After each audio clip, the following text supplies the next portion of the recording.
हाँ, तो नाज़रीन आज एक दफ़ा फिर आपको मेरा सेटअप थोड़ा सा डिफरेंट दिख रहा होगा। आज मैं एक दफ़ा फिर अपने मोबाइल से वीडियो बना रहा हूँ और देखते हैं कि ये वीडियो कैसे बनती है। एक दफ़ा पहले मैंने मोबाइल से वीडियो बनाई थी, वो सही बन गई थी, तो आज फिर कोशिश कर रहा हूँ कि डायरेक्ट अपने मोबाइल से वीडियो बनाऊँ। ये भी एक शॉर्ट सी एक वीडियो है, रिएक्शनरी सी एक वीडियो है। हुआ ये कि कल रात को मैं बर्तन धो रहा था, तो बर्तन धोते धोते इंसान के हाथ गीले होते हैं जल्दी से। मैं क्योंकि कोई वीडियो वगैरह सुन रहा होता हूँ, तो मैंने जल्दी से एक वीडियो लगा ली। तो वो इत्तेफाक से वो कोई पुरानी वीडियो थी तैमूर साहब की, जो तकरीबन 1 घंटे से भी ऊपर की थी।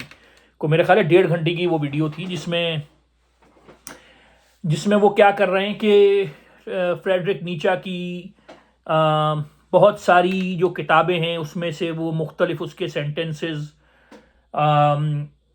ला ला के दिखा रहे हैं और बता रहे हैं। और बेसिकली फ्रेडरिक नीचा के बारे में वो ये कह रहे हैं कि फ्रेडरिक नीचा जो था वो एक रेसिस्ट आदमी था।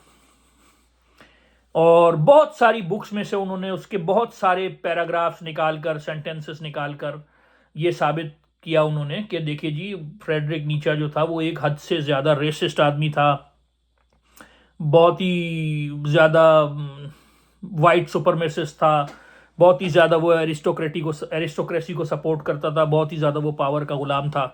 तो इस तरह की बातें उन्होंने, तकरीबन 1-1.5 घंटा की वीडियो थी। मेरे ख्याल है मैंने पूरी तो नहीं देखी, मैंने मेरे ख्याल है 40 मिनट तक देखी, जब तक मैं बर्तन धो रहा था, जब तक मैंने वो वीडियो देखी।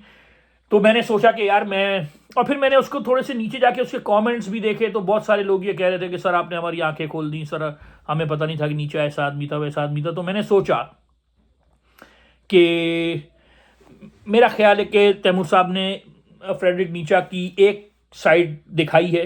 मैं ये समझता हूँ कि हमें, या मुझे जितना थोड़ा बहुत पता है, मैं लोगों को फ्रेडरिक नीचा की एक दूसरी साइड भी दिखाऊं, कि ताकि थोड़ा सा बैलेंस हो सके। यानी कि अगर फ्रेडरिक नीचा एक 100% रेसिस्ट आदमी था, अगर फ्रेडरिक नीचा ने सिर्फ ये जुमला कहा कि गॉड इज़ डेड, अगर फ्रेडरिक नीचा ने सिर्फ ये कहा कि माइट इज़ राइट, अगर उसने ये सब कहा होता तो दुनिया उसको क्यों इतना सीरियस लेती। मतलब ऐसा नहीं है कि सिर्फ एक आदमी गॉड इज डेड बोल के चला गया और दुनिया उसके पीछे पड़ी हुई है, या सिर्फ एक आदमी ने माइट इज राइट का सबक सिखाया और दुनिया उसके पीछे पड़ी हुई है, या सिर्फ एक आदमी ने कहा कि रेसिज्म की तलकीन करी और दुनिया उसके पीछे पड़ी हुई है। ऐसा नहीं है। यानी मैं, देखिए मैं आपको एक बात बताता हूँ, ये कोई रिएक्शनरी वीडियो नहीं है, ये सिर्फ मैं समझता हूँ कि हमें दूसरी साइड का भी पता होना चाहिए। यानी कि अगर कोई आदमी चाइना में जाके ये बोले कि देखो यार, ये जसप्रीत बुमराह को तो बैटिंग ही नहीं आती, इसकी तो बैटिंग एवरेज ही नहीं है, इसको क्यों इंडिया की टीम में रखा हुआ है, तो चाइना में तो लोग बड़े खुश होंगे कि हाँ यार आप सही कह रहे हो, इसकी तो एवरेज चेक करो, इसको तो एवरेज इतना कम है इसकी। सचिन तेंदुलकर से इसकी एवरेज चेक करो तो इसकी तो एवरेज ही बहुत कम है, इसको जसप्रीत बुमराह को टीम में क्यों रखा हुआ है। लेकिन अगर यही बात जाके आप किसी ऐसे मुल्क में बोलें जहां लोगों को क्रिकेट का पता है, तो वो आपको बोलेंगे वो पागल के बच्चे, वो बॉलर है, वो बैट्समैन है, तो क्या एप्पल्स और ऑरेंजेस की बात कर रहे हो तुम। भाई जसप्रीत बुमराह बॉलर है, आप उसको, उसकी बैटिंग एवरेज से उसका क्या ताल्लुक है। बात समझ रहे हैं, दुनिया का अजीम, अब तो वो ग्रेट्स, मतलब कि मैंने 10 साल पहले, मेरा एक दोस्त है अभिषेक, यहाँ पर ऑफिस में होता है, मैंने 10 साल पहले या 8 साल पहले जब बुमराह की बैक का मसला चल रहा था ना, इंजरी से वापस आया था, मैंने उस वक्त कहा था कि ये बंदा अगर 10 साल क्रिकेट खेल गया ना, ये जो टॉप के जो 5-8 बॉलर, डेल स्टेन और इस तरह के जो मैग्रा और वसीम अकरम और इस तरह के जो 8-10 बॉलर है ना, उनमें आ जाएगा ये। वो देखो बुमराह आ गया। अच्छा, तो कहने की बात ये कि आप बुमराह को उसकी बैटिंग एवरेज से थोड़ी देखेंगे। यानी कि फ्रेडरिक नीचा की पॉलिटिकल फिलॉसफी इनकरेक्ट है, इसमें कोई शक ही नहीं है। दुनिया का कोई भी फलसफी, उससे आप जाके पूछें, उससे आप जाके मिलें, वो कभी भी ये नहीं कहेगा कि हम फ्रेडरिक नीचा को इसलिए पसंद करते हैं क्योंकि हमने उसकी पॉलिटिकल फिलॉसफी पढ़ी है। ऐसा नहीं है। दुनिया का कोई भी, फ्रेडरिक नीचा की पॉलिटिकल फिलॉसफी इनकरेक्ट है, फ्रेडरिक नीचा बहुत जगहों पे इनसिग्निफिकेंट है, फ्रेडरिक नीचा बहुत जगहों पे इररेलेवेंट है, इसमें कोई शक ही नहीं है। और आप वही उसका लोगों को वही उसका चेहरा दिखा दिखा के बता रहे हैं, देखो यार ये तो इसकी तो बैटिंग एवरेज ही नहीं है। ओ भाई, वो अपनी पॉलिटिकल फिलॉसफी की वजह से नहीं जाना जाता। तो मैंने कहा कि भाई लोगों को कुछ और चीजें भी बताएं जो कि भाई सिर्फ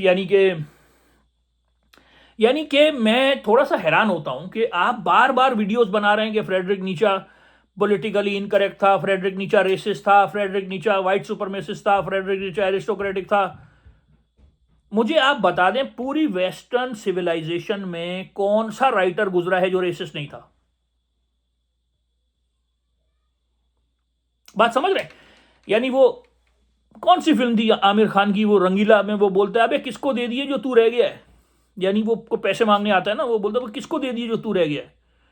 यानी कि कौन सा ऐसा वेस्टर्न थिंकर है, वेस्टर्न राइटर है जो रेसिस्ट नहीं है?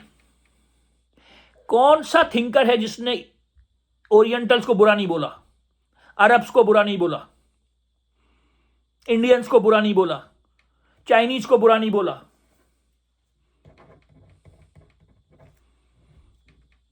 मुझे बता दो कोई एक थिंक। आप बोले जा रहे हो नीचा रेसिस्ट है, नीचा रेसिस्ट, कौन रेसिस्ट नहीं है मुझे बता दो। प्लेटो से लेकर नीचा तक मुझे बता दो कौन रेसिस्ट नहीं है जो आप नीचा के पीछे पड़ गए हो।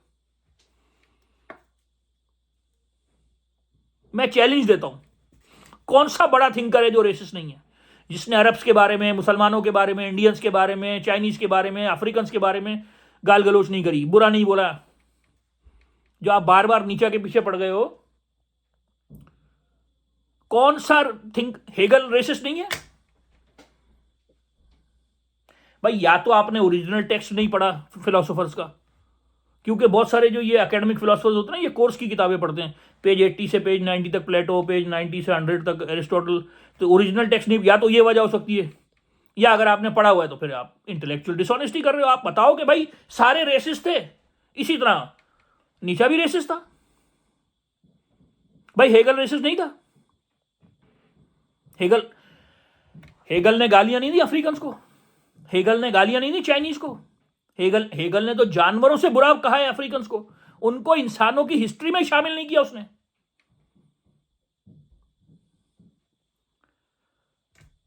जो ओरिएंटल्स को जलील किया है हेगल ने, तो आप हेगल के बारे में क्यों नहीं वीडियो बना रहे हो?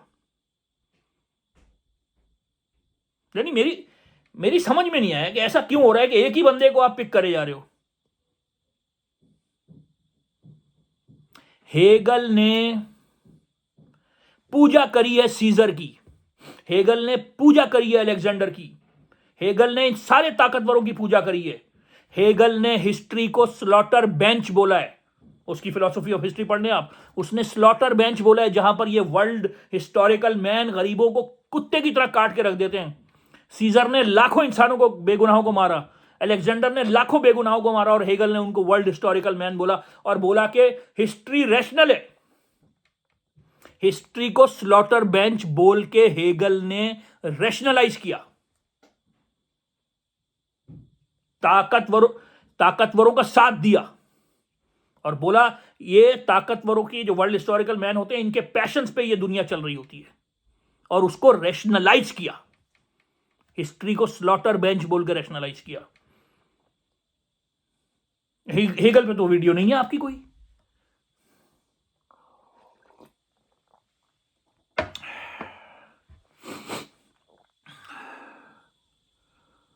नीचा ने कहा हिस्ट्री कंटिंजेंट है, हेगल ने कहा हिस्ट्री रैशनल है। ये सारा खून खराबा जो हो रहा है ये सब रैशनैलिटी पे हो रहा है। हेगल पे तो कोई वीडियो नहीं। इससे बड़ा क्राइम होगा कोई? हेगल ने स्टेट को डीफाई किया, स्टेट को खुदा बना दिया हेगल ने कहा state is the March of God on earth. State, क्योंकि वो पेरुशियन स्टेट नई नई बनी थी ना, वो जर्मनी बहुत अरसे के बाद यूनाइटेड हुआ था, तो हेगल ने तो स्टेट को डीफाई, नीचा ने गालियां दी स्टेट को। नीचा ने, उसका एक चैप्टर है 10 स्पोक ज़रतुश्त्रा में, एक सेकंड दीजिए बस। मैंने वो कल रात को वीडियो देखी है, वो आज दफ्तर से आया हूं, मैंने कहा चलो यार एक रिस्पॉन्स वीडियो बनाते हैं, लोगों को दूसरी तरफ का भी पता होना चाहिए। एक सेकंड दीजिएगा, उस चैप्टर का नाम है ना न्यू आइडल्स, उसमें एक दो जुमले हैं बड़े प्यारे। ऑन द न्यू आइडल, ये इसकी किताब है, 10 स्पोक ज़रतुश्तरा। मेरी किताब की हालत देखो यार, क्या। फिर लोग बोलते हैं आपकी किताबें तो बड़ी साफ होती हैं, कौन से पेज पे अंडरलाइनिंग और तुमने वो सब नहीं दिख रही, साफ होती हैं। पढ़ के फाड़ दी मैंने किताब, आप कह रहे हो। अच्छा, ऑन द न्यू आइडल्स, एक second, page number 48, page number 48, on the new idols. इसमें एक जुमला लिखता है, state is the name of the coldest of all cold monsters, but the state tells lies in all the tongues of good and evil, and whatever it says it lies, and whatever it has stolen. Hegel ने state को खुदा बना दिया, नीचे state को गालियां दे रहा है।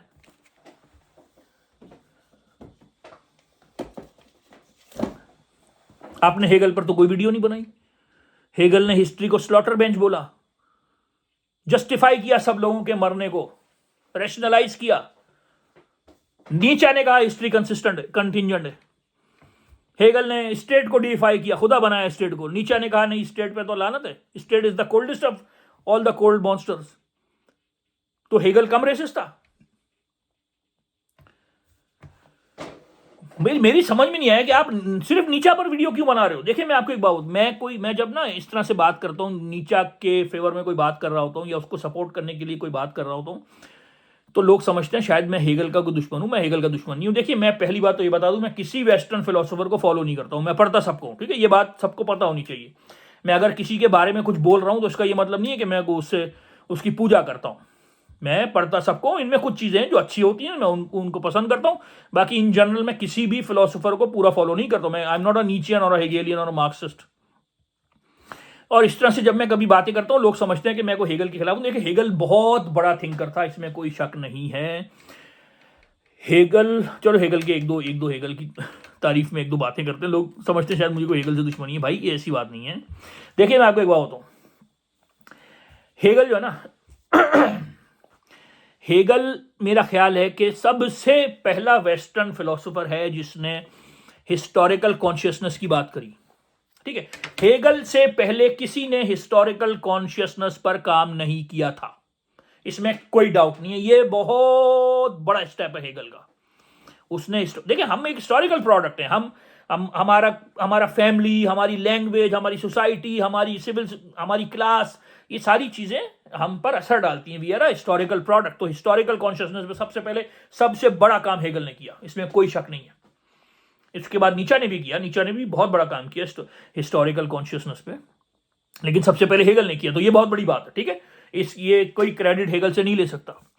दूसरा जो काम सबसे बड़ा हेगल ने किया, वो किया इंटर सब्जेक्टिविटी पे। देखिए, हेगल से पहले किसी ने इंटर सब्जेक्टिविटी पे काम नहीं किया था, ठीक है। सब्जेक्ट तो बना दिया था डेकार्ट ने इंसान को ना, कि मैं सब्जेक्ट हूं, ये दुनिया ऑब्जेक्ट है। सब्जेक्ट, सब एपिस्टेमोलॉजिकल सब्जेक्ट, ना, एपिस्टेमोलॉजी पे दबा के काम किया हेगल, डेकार्ट ने। और डेकार्ट के बाद आने वाले सारे फलसफियों ने, स्पिनोजा ने और दूसरों ने, कांट ने, ट्रांसेंडेंटल सब्जेक्ट इंसान को। लेकिन किसी फलसफी ने इंटर सब्जेक्टिव, यानी मेरी और आपकी मिला के जो सब्जेक्टिविटी है, इंटर सब्जेक्टिविटी पर किसी फलसफी ने काम नहीं किया था। यह पहला फलसफी था हेगल जिसने इंटर सब्जेक्टिविटी पर काम किया। हेगल के बाद तो बहुत लोगों ने किया, हाइडेगर ने किया, विटगेनस्टाइन ने किया, कार्ल मार्क्स ने किया इंटर सब्जेक्टिविटी पे काम, लेकिन हेगल पहला आदमी था जिसने इंटर सब्जेक्टिविटी पे काम किया। तो हेगल छोटा थिंकर नहीं था, हेगल बहुत बड़ा थिंकर। जब हम बात करते हैं ना हेगल की, नीचा की, ये बहुत बड़े थिंकर थे। जब इनकी पहाड़ों की बात हो रही हो ना, तो बीच में कार्ल मार्क्स का रक्षा ले आते हो आप यार। भाई, कार्ल मार्क्स भी ठीक है, बड़ा थिंकर था, लेकिन इनके बराबर थोड़ी था यार। आप हेगल और नीचा से मिला रहे हो कार्ल मार्क्स को यार, ठीक है। तो देखिए, मैं आपको कुछ फर्क बताता हूं, थोड़ा सा फर्क बताता हूं हेगल में और नीचा में। हेगल ने कहा हिस्ट्री रैशनल है, नीचा ने कहा हिस्ट्री कंटिंजेंट है।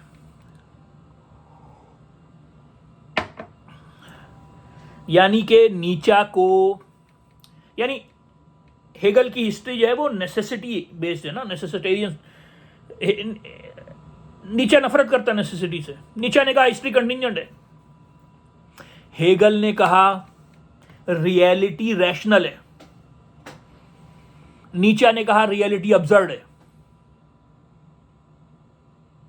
नीचा ने कहा रियलिटी अब्सर्ड है। आप देख लो ना क्वांटम मैकेनिक्स में क्या हो रहा है, क्या अब्सर्डिटी सामने आ रही है। हिस्ट्री में देख लो, हिस्ट्री कंटिन्यूड है, सही बोल रहा है नीचा, हिस्ट्री रैशनल नहीं है। हेगल ने कहा एंड ऑफ टाइम्स, जहां पर सारे बड़े बड़े ऑब्जेक्टिव्स जो हैं वो इंसानों के पूरे हो जाएंगे। अगर आपको एंड ऑफ हिस्ट्री की डिटेल्स चाहिए तो मेरी पिछली वीडियो देखें जो मैंने हेगल पे बनाई थी। हेगल का जो एंड ऑफ टाइम्स है, वो एंड ऑफ टाइम्स बोल रहा हूं, एंड ऑफ हिस्ट्री है, वो एक अच्छी जगह का नाम है। एंड ऑफ हिस्ट्री, हम अच्छी जगह पहुंच गए। अब कोई मेगा नैरेटिव नहीं है जिसको हमें फॉलो करना है, हमारे सारे रेगुलेशंस जो हैं वो रैशनल हो गए हैं। हेगल की जो एंड ऑफ हिस्ट्री है वो बहुत अच्छी पोजीशन है। नीचा ने एंड ऑफ हिस्ट्री, नीचा ने आते हुए नाइलिज्म को देखा, नीचा ने आते हुए नाइलिज्म को देखा और उसके लिए रेमेडीज प्रपोज करी। सही कौन साबित हुआ? नीचा सही साबित हुआ ना। ना हिस्ट्री रैशनल है, ना रियलिटी रैशनल है, ना एंड ऑफ हिस्ट्री रैशनल है, तीनों जगह नीचा सही साबित हुआ। एक और फर्क बताऊं हेगल में और नीचा में। हेगल ने कहा हमारी कॉन्शियसनेस जो है वो अभी एलियनेटेड है और ये सब्जेक्टिव कॉन्शियसनेस जो है वो ऑब्जेक्टिव कॉन्शियसनेस से मिल जाएगी। नीचा ने कहा हमारी कॉन्शियसनेस हमें ट्रूथ के पास ले जाने के बजाय हमारे ट्रूथ को डिस्टॉर्ट करती है। नीचा ने कहा consciousness is not our highest faculty, consciousness does not reveal reality, consciousness is not the centre of our mind. बल्कि एक जगह नीचा ने कहा consciousness is a sickness. Nietzsche ने कहा कॉन्शियसनेस वॉज बिल्ड और developed for collective living. We can live, think, feel, will, remember without consciousness. We don't need self awareness for being, to be. यानी नीचा कॉन्शियसनेस को sickness कह रहा है। मैं ये नहीं कह रहा हूं कि आप नीचा की बात मान लें, मैं सिर्फ फर्क बता रहा हूं हेगल में और नीचा में।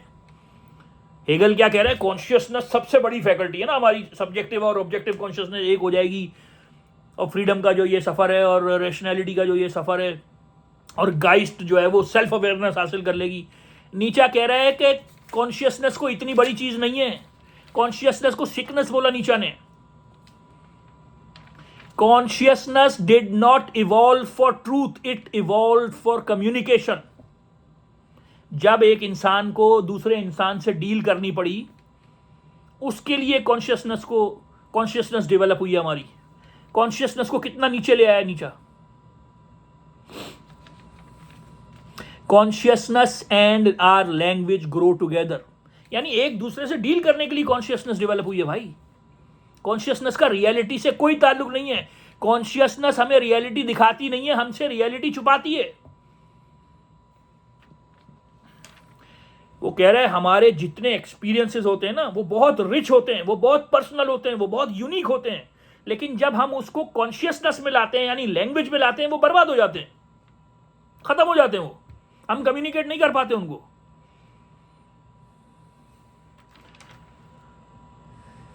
Anything that enters consciousness becomes thin, it becomes part of the heard.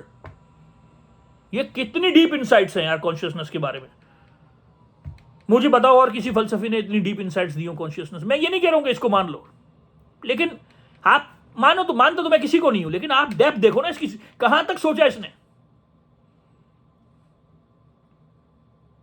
Consciousness only describes appearance. It does not tell us about the essence of anything. अगर आप लोग मुझे सुनते आए तो मैंने अपनी बहुत सारी नीचे की वीडियोस में ये बात समझाने की कोशिश करी है कि हम किसी भी चीज़ के एसेंस को नहीं जानते, हम सिर्फ अपीयरेंस को जानते हैं। हमारी कोई भी फैकल्टी ऐसी नहीं है जो हमें किसी भी चीज़ के एसेंस के बारे में बताती है। हम हर चीज़ की रिलेशनशिप्स को जानते हैं। समझ, हम किसी भी चीज़ के एसेंस को नहीं जानते। 6 नंबर क्या है भाई, 6 नंबर 5 से बड़ा है, 7 से छोटा, इस तरह से समझ रहे। बिल्ली क्या होती है, बिल्ली 4 टांगे होती हैं, 2 आंखें, इस तरह से करके हम बता सकते हैं। हम किसी भी चीज़ के एसेंस को नहीं जानते हैं। नीचा कह रहा है हमारी कॉन्शियसनेस हमें सिर्फ चीज़ों की अपीयरेंस के बारे में बताती है।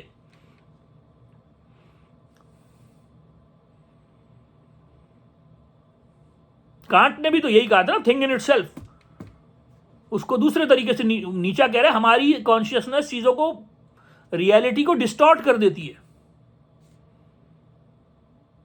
आपको नीचा की अच्छी बातें भी बताओ यार, जो डीप इनसाइट्स इसने साइकोलॉजी की दी हैं, जो एथिक्स पर इसने कहा। जरूरी थोड़ी है कि बंदा एपिस्टेमोलॉजी में काम करेगा तो वो फलसफी कहलाएगा।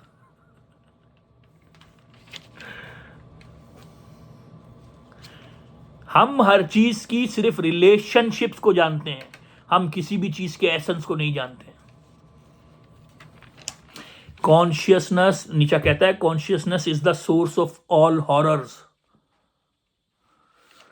और नीचा की यहां फॉरगेटिंग की बहुत इंपॉर्टेंस है कि हम चीजें भूल जाते हैं। ये हमारी कॉन्शियसनेस की सबसे ज्यादा एक्टिव फैकल्टी है। अगर हम चीजें भूले नहीं तो हम पागल हो जाएं। Consciousness does not exist because we remember, it exist because we forget. उल्टा कर दिया इसने, नीचा ने। हम अपनी समझते थे कि रिमेंबर, हम चीजों को रिमेंबर कर, we can remember things that's why we are conscious. नहीं, उसने कहा नहीं, we can forget things that's why we are conscious. तो कहने की बात यह है, नीचा में और हेगल में बहुत सारे डिफरेंसेस हैं। और ये दोनों बड़े थिंकर हैं, लेकिन नीचा और हेगल, हाँ, तो मतलब कि हेगल पे आपकी कोई वीडियो नहीं है। उसने जो रेसिज्म दिखाया, उसने जो पॉलिटिकल इनकरेक्टनेस दिखाई, उसने जो मिसोजिनी दिखाई, उसने जो, कौन सा, मुझे बताएं कौन सा फलसफी है, थिंकर है जो रेसिस्ट नहीं है भाई, जो आप नीचा के पीछे पड़ गए हो। भाई मैं आजकल फ्रांसिस बेकन को पढ़ रहा हूं, ठीक है। मेरी अगली वीडियो जो आएगी वो फ्रांसिस बेकन पे आएगी। मैंने फ्रांसिस बेकन का तकरीबन सारा काम पढ़ लिया। द ग्रेट इंस्टीट्यूशन पढ़ लिया, एडवांसमेंट ऑफ लर्निंग पढ़ लिया, उसके एसेस पढ़ लिए, नोवम ऑर्गेनम पढ़ लिया। एक और उसका बड़ी बुक है जिसको याद नहीं आ रही, वो पढ़ ली। उसके ऊपर लिखी गई 4 या 5 किताबें पढ़ ली हैं, 4 या 5 अभी और पढ़ रहा हूँ। आज ये किताब मंगवाई है, द थ्योरी ऑफ मैजिक, क्योंकि उसकी जो साइंस है, उस जमाने में मैजिक का भी सीन था ना, मैजिक का और एल्केमी का, तो वो उसको समझने के लिए ये बुक पढ़ रहा हूँ। तो अगली वीडियो जो आएगी वो बेकन पे आएगी। हो सकता है ये पूरी बुक, छोटी सी बुक है 200 पेज की, ये पढ़ने के बाद मेरी वीडियो में 1 या 2 जुमले हो इस बुक से। कभी कभी मैं पूरी बुक पढ़ के सिर्फ 1 जुमला अपनी वीडियो में डालता हूं। मेरी वीडियोस बहुत ज्यादा डेंस होती हैं। ये जो मैंने पिछली वीडियो बनाई है ना हेगल पे 3 घंटे की, उसकी फिलॉसफी ऑफ हिस्ट्री पर, मुझे पूरे इंटरनेट पर कोई एक वीडियो दिखा दें हेगल की फिलॉसफी ऑफ हिस्ट्री पर जिसमें मेरी वीडियो से ज्यादा इंसाइट्स हों, चाहे वो किसी भी जबान में हो, मैं अपनी वीडियो डिलीट कर दूंगा। मैंने कोई 200 घंटे काम किया था उस वीडियो पर, हेगल की फिलॉसफी ऑफ हिस्ट्री पर, क्योंकि वो क्रिसमस की छुट्टियां थी ना। 200 घंटे और 30,000 व्यूज आए उस वीडियो पे। अच्छा, तो मैं कह रहा था कि भाई ये मैं पढ़ रहा हूं आजकल फ्रांसिस बेकन को। फ्रांसिस बेकन रेसिस्ट नहीं था। कितना बड़ा थिंकर माना जाता है फ्रांसिस बेकन। लिवी स्ट्राउस ने कहा था कि मॉडर्निटी शुरू हुई है 2 बंदों की वजह से, माकियावेली और फ्रांसिस बेकन। मतलब देखें, इस तरह से कहना कि 2 बंदों की वजह से शुरू हुई है, ये एक ट्रिब्यूट होता है। ये मैं पागल नहीं हूं कह दूं कि 2 आदमियों की वजह से, इसमें पूरा बहुत बड़ा सीन होता है। लेकिन ऐसे एट्रीब्यूट किया जाता है किसी को, ट्रिब्यूट देने के लिए कि भाई इन लोगों ने सबसे बड़ा काम किया, ये लोग बहुत बड़े कैटलिस्ट है। तो 2 बंदों की वजह से शुरू हुई है, माकियावेली और बेकन। तो बेकन रेसिस्ट नहीं था, पढ़ लो इसका। तो कौन सा वेस्टर्न थिंकर है जो रेसिस्ट नहीं था, जो आप नीचा पर वीडियो फड़काए जा रहे हो? भाई पास्कल का नाम सुना है? पास्कल रेसिस्ट नहीं था। उसकी एक किताब है पॉन्जीज, पढ़ लो उसके आखिरी 20 पेजेस। क्या उसने अरब्स को बोला है, क्या उसने इस्लाम को बोला है, मुसलमानों को बोला है, उस पर तो आपकी वीडियो नहीं है। वोल्टेयर कितना बड़ा थिंकर है, कितना बड़ा थिंकर था वोल्टेयर। उसने वो जो ड्रामा लिखा है हजरत उमर पे, पढ़ लो वो ड्रामा, उस पर तो आपकी कोई वीडियो नहीं है। मेरा ख्याल है पूरी वेस्टर्न ट्रेडिशन में ना, पूरी वेस्टर्न ट्रेडिशन में पूरी वेस्टर्न ट्रेडिशन में एक मोंटानिये, जिसको मोंटेन कहते हैं, और एक गोएटे, ये दो शायद ऐसे बंदे हों जिन्होंने कोई रेसिस्ट बात ना की हो मुसलमानों के खिलाफ, हिंदुओं के खिलाफ, चाइनीज के खिलाफ, अरब्स के खिलाफ। वरना तो गोएटे ने तो एक मनकबत लिखी है हजरत अली पर और बीबी फातिमा पर, ओपरा लिखा है पूरा, और बल्कि वो हाफिज शराजी वगैरह पर भी उसकी शायरी वायरी की भी बहुत तारीफ़ें की हैं। मेरा ख्याल है रूमी वगैरह की भी बहुत तारीफ़ें की हैं। तो चलो गोएटे को निकाल दो, मोंटानिये को निकाल दो, बाकी कौन सा थिंकर है जो वेस्ट में? दांते ने डिवाइन कॉमेडी लिखी 11वीं सदी में, उसने क्या किया हजरत अली के साथ? दोज़ख के 10वें हिस्से में डाला। ह्यूम ने क्या लिखा है अफ्रीकन के बारे में यार? डेविड ह्यूम ने, वो आखिरी रेसिस्ट था डेविड ह्यूम। कांट ने क्या लिखा है? कांट ने लिखा है अकल तो सिर्फ गोरों में होती है, मैं पैराफ्रेज कर रहा हूं। उसने लिखा कि भैया दिमाग तो सिर्फ गोरों में होता है, मुकम्मल दिमाग। कांट भी रेसिस्ट था। आप बल्कि मेरा ख्याल है तैमूर साहब आजकल कांट के ऊपर वीडियो बना रहे हैं वो, क्योंकि मैंने बोल दिया था ना कि यार आपकी कोई भी वीडियो नहीं है किसी कॉन्टिनेंटल फिलोसफर पर, तो शायद उन्होंने सीरियस ले लिया। चलो 10 साल के बाद बनाना शुरू करी, कि शुरू तो करी, तो उसमें बताइएगा कांट रेसिस्ट था।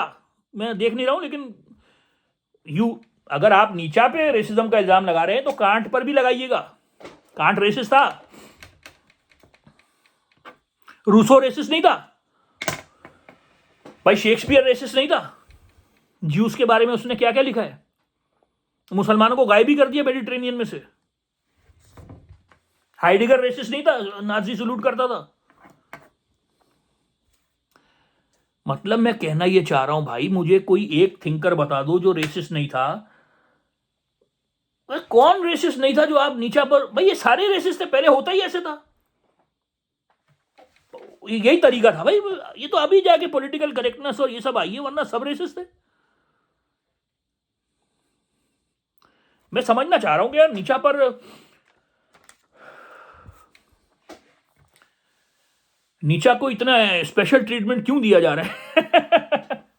देखिए नीचा जो था ना, उसने इस नाइलिज्म को आते हुए देखा और उसने इसके खिलाफ आवाज उठाई कि हमें इस नाइलिज्म से कैसे लड़ना है। यह बहुत बड़ी बात है, किसी फलसफी ने नाइलिज्म को आते हुए नहीं देखा। आज पूरी दुनिया जिस नाइलिज्म से लड़ रही है ना, उसको उसने 200-150 साल पहले आते हुए देखा और बताया कि हमें क्या करना चाहिए। शोपेनहावर ने कहा जिंदगी को नो, नीचा ने कहा नहीं। नीचा ने जिंदगी को यस बोला। नीचा ने कहा फॉरगेट सर्टेनिटी, फॉरगेट ट्रूथ। ये तुम लोगों की इतनी ऑब्सेशन क्यों है ट्रूथ के साथ? कुछ इल्यूजन्स चाहिए होते हैं लोगों के पास, उनके इल्यूजन छोड़ दो। मैं देखता हूं यूट्यूब पे लोग बैठे हुए हैं, असल में खुदा नहीं है, और भाई लोगों को इल्यूजन्स चाहिए होते हैं। क्यों तुम उनकी ट्रूथ क्यों तुम समझते हो कि सबसे बड़ी वैल्यू है? देखिए नीचा ने अपनी किताब में लिखा था कि ये जो कमजोर लोग हैं ना, इन्होंने इस खुदा का तसव्वुर बनाया है ताकि ताकतवर लोगों को कंट्रोल किया जा सके। जब आप खुदा का तसव्वुर हटा लोगे ना, यही तो हुआ वेस्ट में, आपने उनके ऊपर से खुदा का तसव्वुर उठा लिया। अब जो ताकतवर है वो छोड़ता ही नहीं किसी को। ये जो ताकतवर है अब तो उसके भाई, पहले तो खुदा खौफी, यार मरना है, हिसाब होगा, तो एक डरावना एक बंदे को कंट्रोल में रखने के लिए एक सीन डाला हुआ था। नीचे ये कितनी बड़ी इंसाइट है। देखिए मैं ये नहीं कह रहा हूं नीचा सही है, लेकिन इस इंसाइट की डेप्थ को समझिए आप। नीचा कह रहा है ये खुदा का जो तसव्वुर है ये कमजोरों ने बनाया था कि यार अगले जन्म में हिसाब होगा, समझ रहे हैं? तो ये जो खुदा का तसव्वुर था ना, इससे ताकतवर कंट्रोल में रहते थे कि हाँ यार मरना है, मरने के बाद हिसाब होगा। आपने वो इल्यूजन, आप खुदा का तसव्वुर को हटा दोगे तो फिर तो ताकतवर, जब उसको पता है कि यही दुनिया है और मैं ताकतवर हूं, तो वो क्यों छोड़ेगा आपको? अब तो कोई हिसाब किताब नहीं है ना। दोस्तोयेव्स्की ने यही कहा था ना, खुदा को हटा लो तो सब जायज है।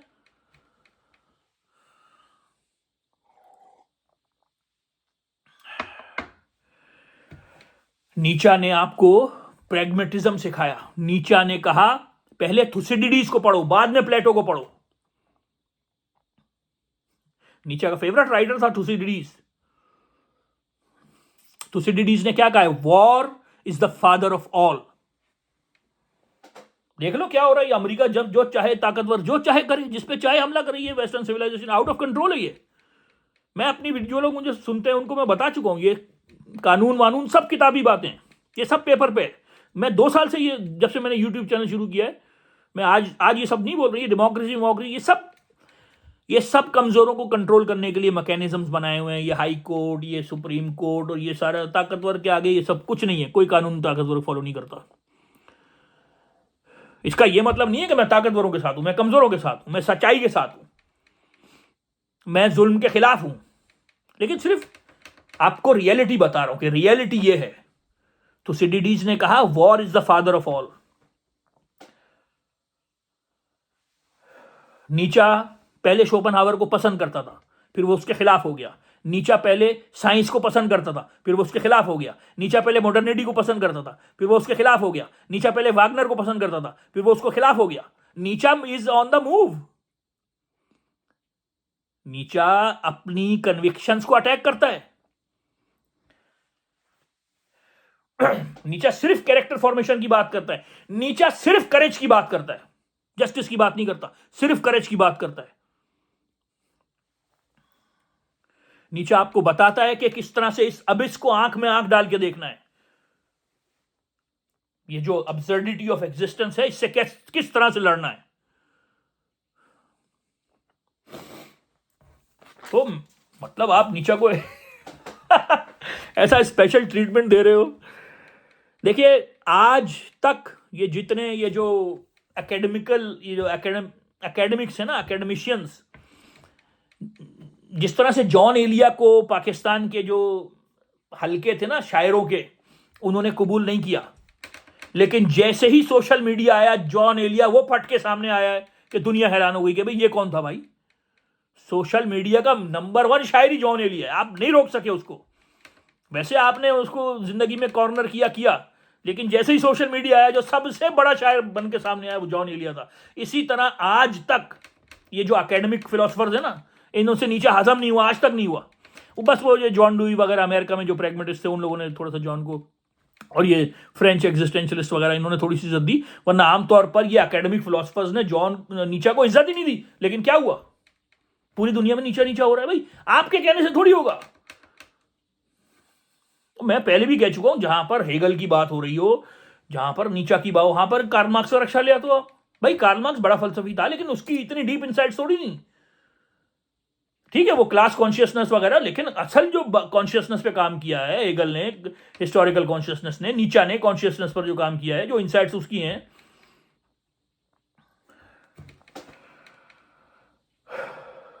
तो कहने की बात यह है भाई, नीचा ने कहा था कि मैं फिलोसोफर्स को रेट करता हूं उनकी ability to make a laughter पर। कौन सा फलसफी जोक्स क्रैक कर सकता है, जो जोक्स क्रैक कर सकता है, मेरे हिसाब से वो सबसे बड़ा फलसफी है। ये नीचा ने कहा था। नीचा ने कहा था मैं उस खुदा पर ईमान लाऊंगा जो डांस कर सकता है। ये जो अब्सर्डिटी है ना एग्जिस्टेंस की, इसको डील करने के लिए we need a god who can dance. थोड़ी म्यूजिक चाहिए लाइफ में, थोड़ा आर्ट चाहिए लाइफ में। तो मैंने सोचा कि यार एक वीडियो बनाऊं, थोड़ा सा लोगों को एक डिफरेंट एंगल भी दिखाऊं कि ये कहना कि जी नीचा रेसिस्ट था। उस वीडियो का नाम था नीचास मेटाफिजिकल रेसिज्म। तो कहने की बात यह है भाई, वेस्ट का कोई राइटर ऐसा नहीं था जो रेसिस्ट नहीं था। हेगल उससे बड़ा रेसिस्ट था। ठीक है, कोई एक डेविड ह्यूम भी बराबर का रेसिस्ट था, कांट भी बराबर का, जितने आप नाम ले हैं, हाइडेगर भी बराबर का रेसिस्ट था। मैं बहुत सारे नाम ले सकता हूं जो बराबर के, प्लेटो से शुरू हो जाएं आप और नीचे तक। ठीक है, ये सारे रेसिस्ट थे। तो एक को कॉर्नर करके उसकी किताब में से टोटे निकालने का, वो काम उसकी पॉलिटिकल फिलॉसफी को कौन पूछता है यार। He is not famous for his political philosophy. तो आप उसको इतना एग्जैजरेट करके कि जैसे उसकी मेन फिलॉसफी वही थी। बुमराह की बैटिंग एवरेज कौन देखता है, समझ रहे हैं। तो यार ये मैंने सोचा कि एक छोटी सी वीडियो बनाई जाए, लोगों को एक डिफरेंट पर्सपेक्टिव दिया जाए।